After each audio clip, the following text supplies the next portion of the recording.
Okay, there we go. Click to accept. I did. All right. Hello, Kate. Welcome to the podcast. Hi, everyone.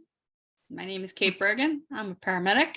I've been in EMS for 18 years, and I've been an artist for basically my whole life. Artist by birth, paramedic by choice. I love that. What part of the country are you in? You don't have to be specific, but your accent is kind of a dead giveaway. Okay, first off, I don't have an accent, but thank you. Okay, I don't either then. East Coast. Yeah.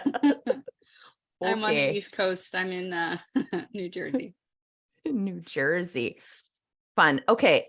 So I'm so glad that you're here. You and I are friends outside of this. We became friends on Facebook. That's the power of Facebook, right? I absolutely love it. So why don't you let us all know what your experience as a woman in EMS has been like? It can be positive, negative, anything that you think is relevant and that the ladies in EMS need to hear. So I grew up with all boys in my family, and I really think that actually prepared me to work in EMS, because when I first started, it was very much a male-dominated field. You know, you had to be tough to kind of stick it out, to stick through anything that you were exposed to, anything that we did. You know, you had to be like a guy's guy, really, to fit in. You know, you couldn't let anything bother you. You had to have a thick outer shell. And you had to really just be able to let things roll. Otherwise, you weren't going to survive. You were just going to crumple like a flower. You know, and I don't have that personality, and I truly think that's because I grew up with all boy cousins for the most part, and they ridiculed me from day one. I remember being so excited to finally get to kindergarten. You know, I was 5 years old. My closest cousin in age was 6, and he had gone to kindergarten the year before, and I was so excited for him, and I finally got that chance. And his reaction, who, you know, I looked up to him, was kindergarten babies, and I was crushed. Oh, And you know, it's something that sticks with you. yeah. And it's very much the same mentality that I had to take with me into EMS. You know, I couldn't let little things like that or little comments get to me, because I was a girl. I was very much acutely aware that I was always a girl in a man's setting. Do you think you experienced any like discrimination, sexual harassment in general? Did they treat you different? What's that been like for you? I think I had to prove myself very early on at every establishment that I've ever been through, that I'm not just some little girl. I'm small in stature. My size has varied, but for the most part, the majority of EMS, I was also small all the way around. So I really had to prove myself, both physically, but also intellectually. I felt challenged at every turn. The number of times that I've had to assert myself that I actually am intelligent, I'm educated, and as a matter of fact, I'm probably more educated than most of the people in this room. And it shouldn't have to be that way. I shouldn't have to prove that I belong, or that I, you know, validate my existence in this room to you. Right. Now, your husband is also a previous paramedic. Is that right? He is a nurse and a paramedic. He got his nursing license first and then became a paramedic. Oh, okay. I didn't know that. Now, do you think he's, you know, like the men? I've been married to 2 paramedics. We won't talk about that. But I feel like, you know, the men would never have this conversation. Like, I had to prove myself. You know, my husband is a small stature. He's 5'9". He's not a big, huge, burly guy, average weight. And, you know, I think it's probably never, ever crossed his mind that he would need to physically or frankly, emotionally prove his worthiness of the job. Hold on. Ted needs to get up. Hi, buddy. Hi, Teddy. Hi, Teddy. I miss Very you. excited. Aw. Here's the teenagers up and about. Have a kid. Oh, he's gone. Sick with COVID. You missed him. I know. Oh, You missed him. sorry you missed him. Yeah. Sorry, John. He came out to see the puppy. That's really funny. Aw. So back to the, like, has your husband ever talked about that? Like having to need to prove his No, not to position? that extent. So his personality is not a type A personality. It's kind of type AAA. So he never gets questioned in that regard. I don't think he's ever had to prove himself, because he walks into a room like he owns the place and no one questions that. But on top of it, he's very intelligent, he's very knowledgeable, he has a lot of years experience, and I think that really lends itself to his credibility, and his colleagues really look up to him and go to him often for he just said animal, so he's had a long time to do this. John, And they, I'm old too. so he you're killing the vibe here.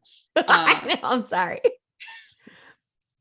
He really, is a pillar in our EMS community here. Even locally, we volunteer for our local EMS, because in New Jersey, there's very much delineated BLS and ALS. In the state, I just had to kick him because he keeps talking at me. So, he volunteers in town, as do I. And, we really look to try to lead these people. Most of them are young kids. And, I think he's got the right attitude. And I think that's really what drew me to him before we started dating. Okay. He's definitely someone who, just had that knowledge base that I definitely thrived with. So thinking about like how sometimes our coworkers maybe treat us differently, or women, we feel like we have to prove ourselves. How about patients? What's been the response that you get from patients, if any? Most of my patients ask me if I'm old enough to do this job. I love that. And then they don't believe me when I tell them. Yeah. I don't get that question so much anymore, but certainly when I first started, I've always had a younger looking face. Like I could probably pass for 10 years younger at any point in time, maybe 5 to 10, but still there, you get the point. And I started EMS, I was 24. So most people thought I was, I had to be 18 because I was working, but they kind of maybe thought I was 16 at the time too. That's just how young I looked. So that was really the majority of the way my patients would kind of interact with me. In speaking to them, I always tried to be professional, knowledgeable, impart whatever education I could. And once I started speaking, they were always very respectful, very attuned to what I was trying to say, if they were interested in what anybody had to say, because you always have those patients that don't care. They don't care who you are, what you have to say. This is the problem. You need to fix it, but I don't remember ever feeling like I had to prove myself because I was a female. Now, when I took patients from, say, a surgery center, because I work primarily 911, I do some critical care transport, but the majority of my examples are going to be from a 911 aspect. And I've literally had surgeons talk over me to my male partners as if I'm not standing right there next to him, as if I don't have paramedic on my shirt. And then on top of it, it was my chart. So you needed to talk to me, friend, because I'm the one that needs the details. And I remember just getting very angry in that moment and having to kind of stifle myself, because it's not professional for me to go toe to toe with this physician.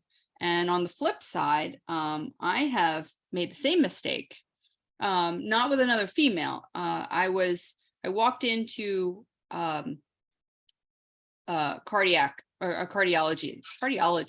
Jesus, for a patient who had been doing a stress test, went unconscious, went into cardiac arrest. Ooh. He's on the monitor. They're doing CPR. as they pause for their 2 seconds or they're every 2 minutes to switch their providers, because there was no mechanical devices at that point. There was no ALS intervention until I walked in the room. I see that he's in VTAC as what I later find out is the physician telling me he's in sinus tac.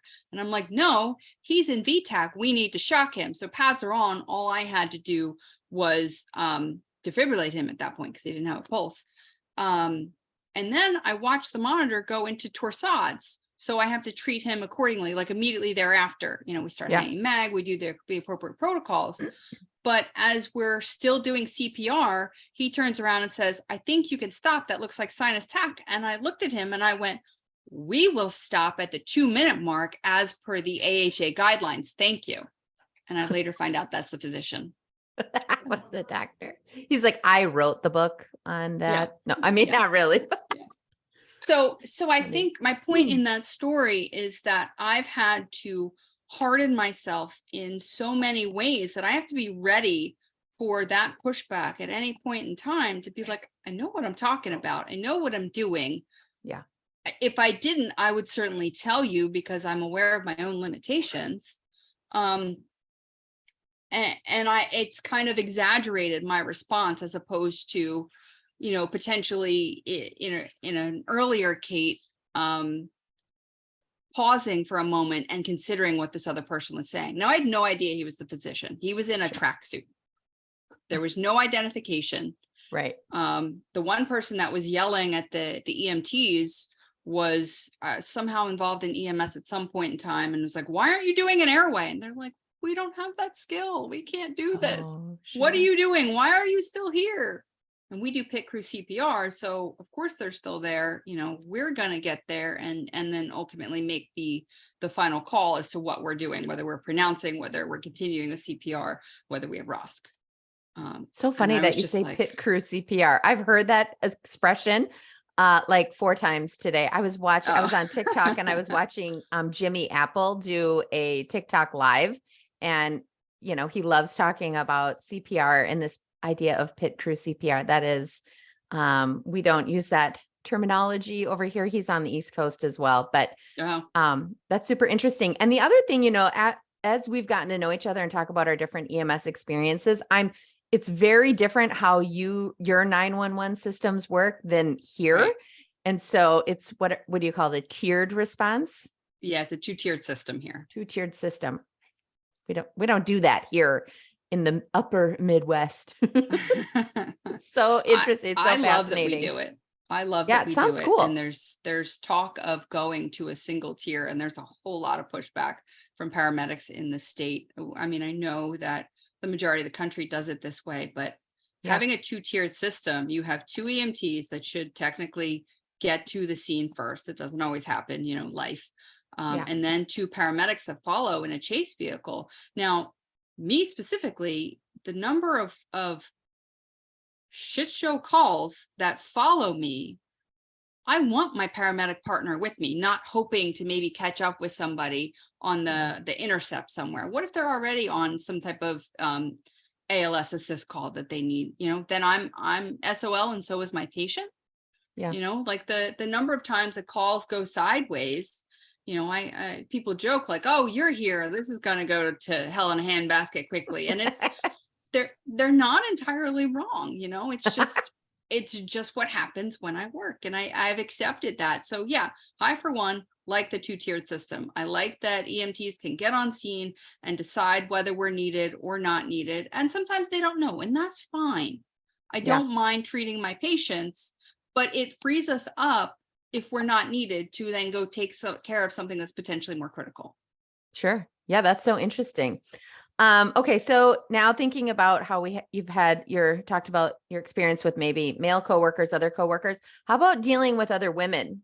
Have you experienced some of the mean girl, kind of the catty, which is something I am like trying to really change that attitude, that mentality of it, because we need to be supporting each other. We're much stronger when we are supporting each other. I'd like to hear your thoughts on it. I totally agree with that. And I think as of recently, I've started to see more of women supporting other women. maybe not specific to EMS, but it is starting to trickle in. Yeah. I really feel that women are very catty in this field. I mean, not everybody. There's Yeah. people I consider my true friends when it comes to EMS that I've met through working in EMS. But then there's others that are just toxic. Why do you think Everything that you is? do. My best guess is jealousy. Yeah. That we're competition. I don't show up to be competition for anyone. I'm competition for myself every day. I want to Right. be better than who I was yesterday. And I've decided that it's not my responsibility to make someone else feel better about themselves because they feel insecure by my presence. Yeah. I have to be authentic to myself. I have to take care of myself. And if I can help you along the way feel better about yourself, absolutely. I really think it comes from a place of self-loathing. I think Yeah. it's jealousy. I think it's insecurity. And I think that women have been taught our whole lives to look at one another as competition, as opposed to a friend, an ally, and that's Right. really what we should be, especially in this field and anything like it. Yeah. I think some of it has to do with kind of this herd mentality. Like we're competitive against each other because we want the most dominant man to be partnered with, to continue the human race on with, it's like this weird, like it's like, I don't go to work looking for a hookup or Right. anything Exactly. like that. Like it's I'm not in competition with you. I've had lots of experiences, but I won't talk about those right now. But I know a lot of women talk about the mean girl, the cattiness, and it's like, how do we stop it? How do we prevent it? How do we change the narrative? How do we, that's part of why I wanted to create the group, right? All EMS women, plug to myself, is because I want everybody to see like we can be supportive. I want us to know people like you, right? It's so fascinating talking to you. Like everything is just so different about how you are over in New Jersey versus me over here, and other friends that I have that live all over different places. Like the last podcast guest I had on, she's from the West Coast and now lives in the Midwest, but it's like, it's so different all over. And like, what a great opportunity to meet other women in this industry. Absolutely. I completely agree with that. And I really think the best way to combat that is to be supportive of each other. Yeah. I got advice as a child when I was dealing with girls that were being mean to me. Mm. And the advice was just be nice to them. And of course, that's not your instinct. You want to defend yourself. You want to fight. You want to argue. You want to say, no, that's not true. Whatever you're saying about me, that's not true. Right. But in reality, again, they come at you from a place of hurt. So if you come to them with healing in your heart, I really think that that's how it begins. That's how we start to spread the love.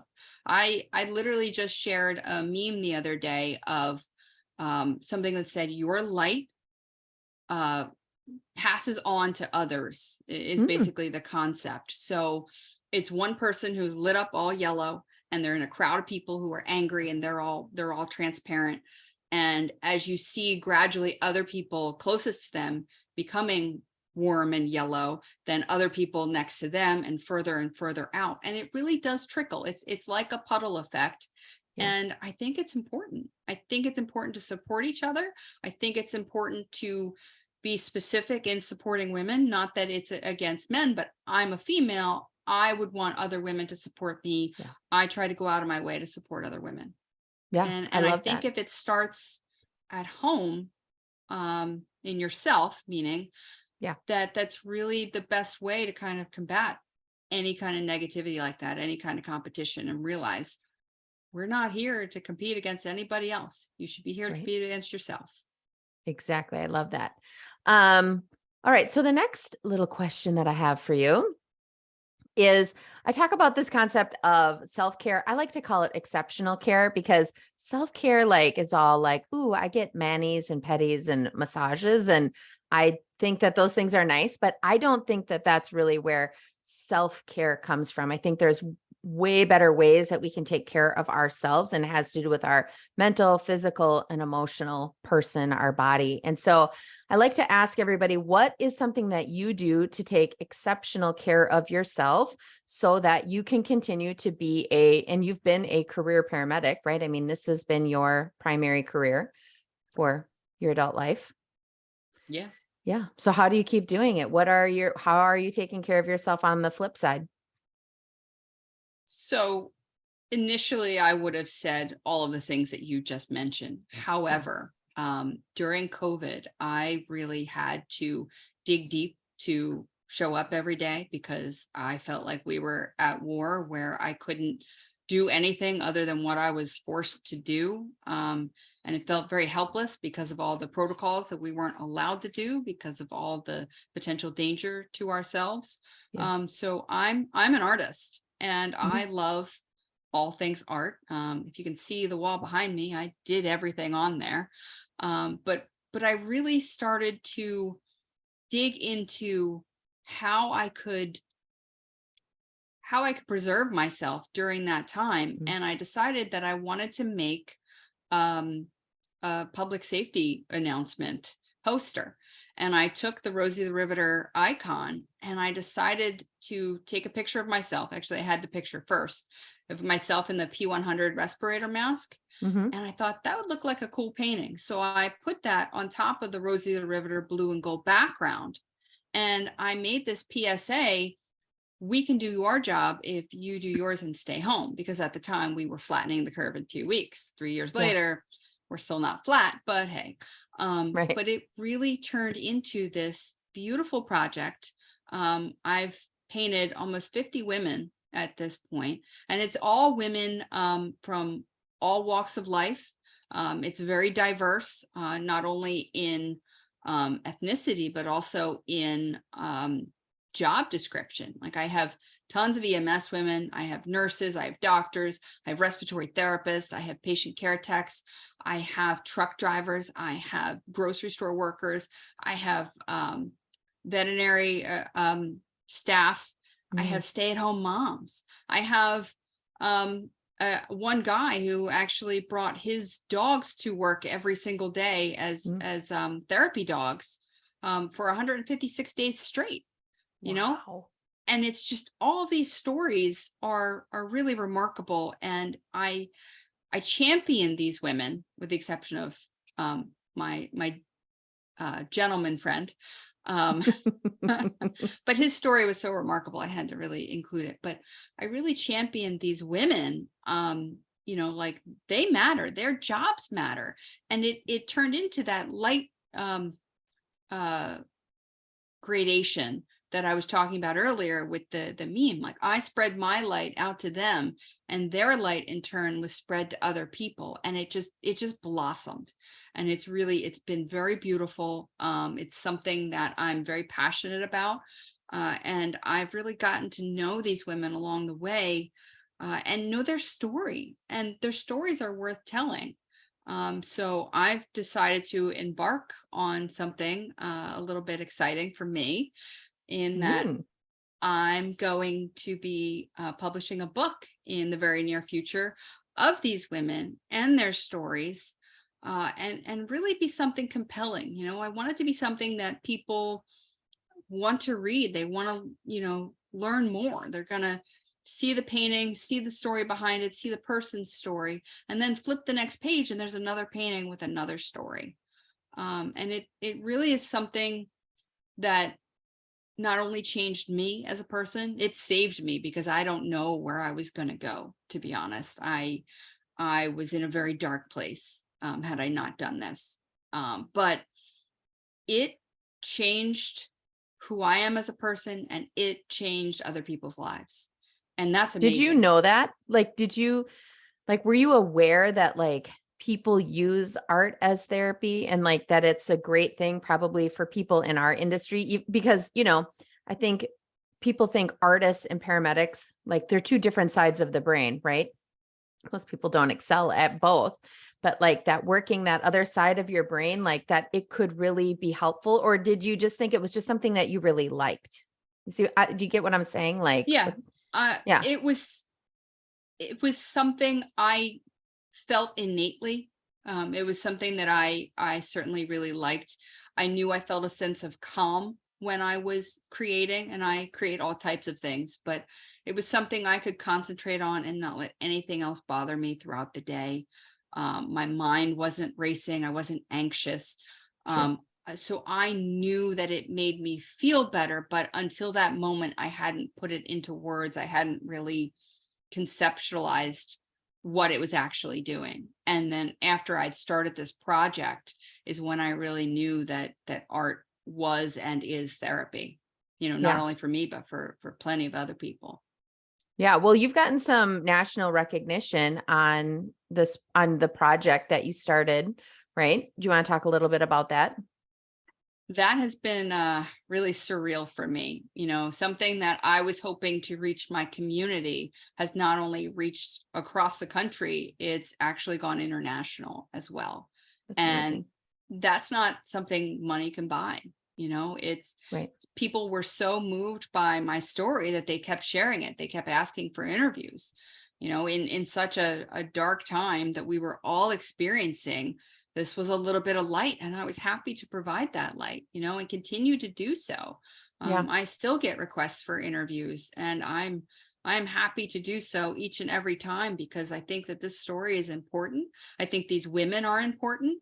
And certainly our professions don't get enough recognition either, Yeah. Case in point with the Damar Hamlin, where Yeah. the lowest paid provider on the field is the one that actually saved his life. Right. Yeah. No Like kidding.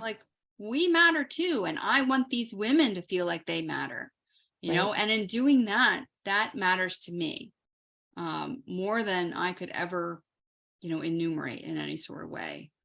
And the fact that it's gone nationally and internationally is just like unfathomable, but I'm here for it, and we Here can for keep it. going. I'm good with that. When do you think the book is going to be out? I'm forecasting that it will be out somewhere between late summer and early fall. So Okay. I hope to have it for our retreat that's coming up. And I'm looking to find book signing opportunities as well, Oh. so that I can really share it with the public, and Yeah. not just our EMS community. Yeah. Well, I hope that it gets the national recognition that it deserves. Oh, that would be amazing. Let's hope. Let's hope. Right. Right. Um, okay. How do people get in touch with you? How do they find your art? How do they look to see what you have to offer? Tell us a little bit about that. So I'm pretty open on Facebook. You can find me, Kate Bergan. Kate the Riveter is my my page specific to the modern day Rosies, but then I also have an Etsy shop, which is also named Kate the Riveter. Okay. Which, funny story, that was coined after an interview I did on ABC, Good Morning America, and they called me Kate the Riveter at the very end, and I was like, I like that, so that's Hmm. kind of stuck. Yeah. I like that Um, too. Okay, so you mentioned the retreat. I mean, we can't talk about women in EMS without talking about a retreat and like getting away. Now, Kate did attend the first annual All EMS Women Retreat this last October in Chippewa Falls, Wisconsin. We have the dates for the second one that Kate will also be attending. That is October 12th through the 15th in Spooner, Wisconsin. This little piece of art right back here is something I created. That's right. Well, I mean, Kate really helped me because when I say that I am dominantly left brain, that is for sure. Right. That's the non-creative side. But that So- is an example that anyone can create. And that's really the message I want to share. Yeah.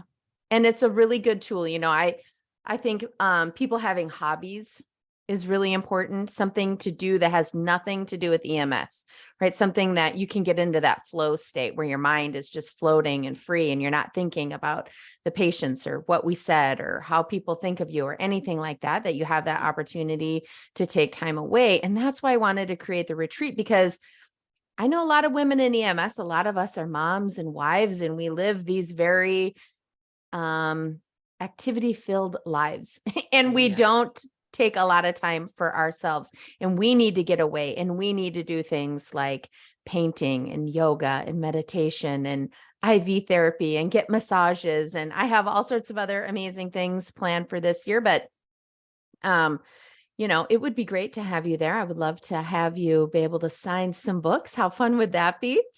That would be amazing. I would What do very you much think look is forward like to that.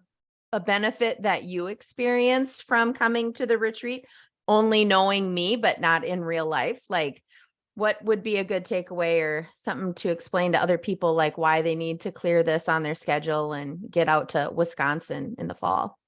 So I went out completely by myself, and you were busy doing all the things you needed to do, and I helped you as much as I could. But at the end of it, when everybody was walking in, anyone else that walked in with a friend, and I was Right. there essentially by myself. And I just remember thinking, oh my God, what did I just do? This is a terrible idea. Why did I do this? This is so awkward. No one's going to want to talk to me because, of course, my imposter syndrome Yeah. is catching up with me. Like, who am I? No one's going to want to care. And it wasn't that I needed to be someone there. Every single person that walked in the door was warm and welcoming, and none of it was about, I'm better than you, I have to prove myself. It was such a warm community of people that I now consider friends. Yeah. It was an amazing experience. It was very heartwarming.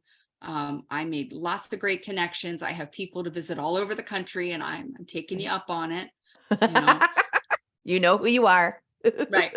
Right. And Love that. I really just had such a great time. Like, I can't wait to go back. There were so many cool things that we did, but really the interpersonal interactions with everyone throughout the day or at night or in the early morning before things had really gotten started, those are really meaningful, and it was nice to take a break from all the things in my world. I have 2 small kids at home. I work a million hours. I do my side business. I have a second side business on the side of that, and it's just like, how do you find time to do anything that's just for you? And I have to admit, I felt a little guilty going away from all of that. But thankfully, I have a supportive husband that was like, you need to do this. This is for you. And I was able to really feel good about, why I had come within the first 2 hours of being there. After that initial, like, oh my God, what did I just do? Nobody came with me that I know. Val's busy. What am I? I'll just be this thing on the wall. It wasn't like that at all. And it was so refreshing. It was so nice. We did so many cool things. I got to pet some baby cows, which is definitely a highlight in my world.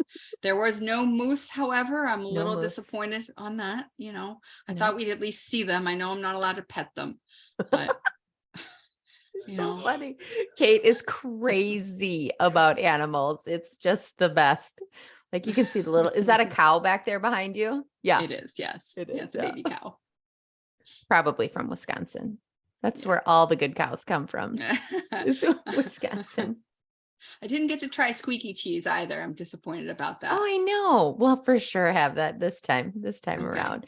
And I feel like we didn't talk a ton about EMS. We weren't like, what's the worst thing you've ever seen? Like, none of us want to talk about that. Like, we want to know and see that other women.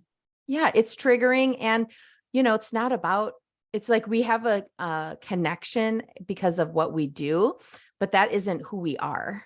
We're so much more than just showing up and being paramedics or EMTs, nurses. Like, we're so much more than that. And I think that the more that we can focus on that, the things that we have in common, and that we're just everyday human beings just trying to do our very best out here. It can be challenging at times.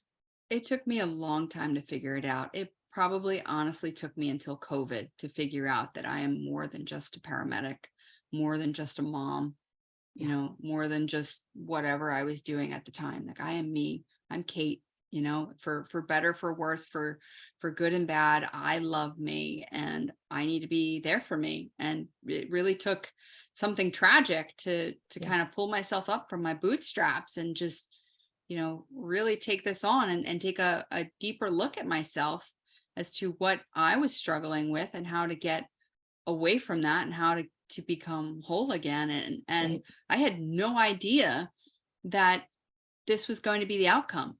Each Right. time I was able to shine light on someone else, it shone back on me tenfold. And it has Right. been so healing, on holes I didn't know that I had. Right. And it's just been so special. And I just can't say enough good things about it, and that I really am more than just my profession. I'm more than an artist, but I think an artist is probably the best way to describe, my purpose Yeah. in this world, That's or at least amazing. one of That's the so best ones. insightful. Yeah. Right. I mean, I think just think of all the women that are out there working that might be suffering or struggling. It's like they don't know yet. They haven't gotten that message or that gift of the thing that's really going to light them up. Right. Like this is one thing that I know for sure about you is when we talk about art, like you light up and it's such an amazing thing. Right. And some people light up when they talk about being a paramedic, but I think that there's more to us. We're complex people. We're not just, Right. single dimensional. And I think the thing that you're saying also that I'm hearing is like, we can't help everybody all around us. We can't be everything to everybody until we're our own somebody, like to Right. ourselves. And Absolutely. that's really hard. I think we're socialized and conditioned to believe that that's not true, that our job as women is to be a caregiver to patients, to our children, to our significant Right. others, to all of those people. And though that's a good thing, we want to do that, but we also need to, like and tolerate ourselves. I truly don't think that I would have ever made that leap if it weren't for COVID. Interesting, So, right? so for me, as difficult as it ultimately was positive, which Right. is crazy to think about or to say, and a little bit guilt forming for me to say Yeah. that, because so many people had it really hard, and not that I don't count myself among them, but I was able to rise up from it. I Right. learned resilience that I didn't know I had, didn't Mm, know I needed until that moment, and right. I feel terrible for the people that weren't able to do that. Yeah. There's people that ultimately took their lives because of COVID. Right. There's people that obviously lost their lives because of COVID. Not Yeah. only, healthcare professionals, but people that were isolated. I mean, mental health is such a huge issue in this country, if not worldwide. And Yeah. I think COVID really forced people to look at it, forced it to come to the forefront, not just, in our field, although obviously that's something that really needs to be addressed, but Right. across our country. Yeah. It's crazy that it took something so drastic to really force that out into the forefront, Yeah. you know? I know we hear about the great resignation. I mean, it's in nursing and it's in EMS. And, it's possible that COVID was a huge spark for that. Like people finally decided, like, okay, I can't mentally, emotionally, spiritually do this job anymore. It's Yeah, taking so much. And like, listen, being a paramedic should not cost you your mental, physical, and emotional health. I mean, it really just absolutely. shouldn't. And you gotta, we gotta help ourselves. I mean, the first person we gotta save is ourselves, which is Absolutely. people don't want to hear that I because that, was I was right there, yeah, I was done. I was ready to be done. I yeah, had zero desire to do this anymore. I didn't want to feel as helpless as I felt when I'm looking at someone that I have to now intubate, if I'm even allowed, because right, initially we weren't allowed to. yeah, But I have to do it with a clear plastic drape over their face, and that just feels like you're suffocating them. right, It's counterintuitive to everything we've ever learned or been taught right, or dealt with in patient care. How is that caring for a patient? I was right, done. That was my line in the sand. And then I started painting, and I found out what I was doing meant something to other people. And it was just one little step at a time. I did yeah, this painting of someone else, and that really meant something to them. And it made me feel a little bit better. So then I did another painting of someone else that really meant something to them. right, And then I felt a little bit better. And the story continues, and it goes on and on and on. So even though I was able to be a light for those women, yeah, they were a light in a way that no amount of therapy could have fixed for me. No amount of talk Interesting. therapy could have fixed it. Yeah. Right. I truly believe I engaged in my own home therapy program. Right. I love that insight. That's really good. That's really good. I'm glad that you had that experience. Well, we'll wrap it up here because you got little kids and, inevitably they come home and they have they're a little needs. loud. They're loud. My children are teenagers and they're still very loud and needy. So it doesn't really ever stop, but it's great. We love them. Right. Okay. So if anybody wants to get in touch with you, they can find you on Facebook. Are you on Instagram? I am, but not as much as I need to be. So it's probably better to find me on Facebook or Etsy right now. How about, do you have like a business email or website that you want to share? You can email me at katetheriveter@gmail.com. Cool. And then just the Etsy page. I do have a website, but it's not up and running yet. So it's not something to really go for at this point, but it's coming along with, it's coming. Multiple other projects down the road. Yeah. What, do you have a name for the book? Can you talk about what the name of the book is? Yes. It's going to be called Modern Day Rosies, The Women Behind the Mask. I love it. Exciting. Well, Kate, thank you for being here. I'm so glad that we're able to find time to talk today. I'm sure I will be hearing from you in the future. Absolutely. You will. We have more painting to do. We do. Okay. Hold tight here. I'm going to stop the recording and then we'll talk for a sec. Okay. How do I turn off? This is what I do every time. How do I stop recording? Stop recording.